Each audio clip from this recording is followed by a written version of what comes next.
بسم اللہ الرحمن الرحیم۔ السلام علیکم ورحمۃ اللہ وبرکاتہ۔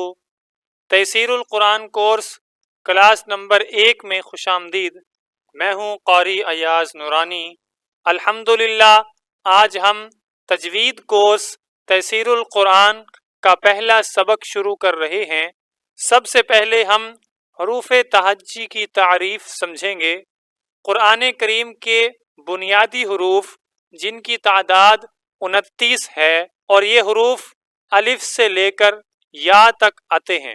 الف سے لے کر یا تک جتنے بھی حروف ہیں ان سب کو حروف تہجی کہا جاتا ہے۔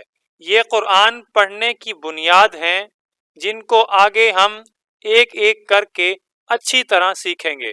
یاد رکھیں ہر حرف کی اپنی ایک آواز ہوتی ہے۔ اگلی کلاس میں ہم ان حروف میں سے سیٹی والے حروف پر خاص دھیان دیں گے اور ان کو صحیح آواز کے ساتھ پڑھنا سیکھیں گے۔ کلاس نمبر 2 میں ملاقات ہوگی انشاءاللہ۔ السلام علیکم ورحمۃ اللہ وبرکاتہ۔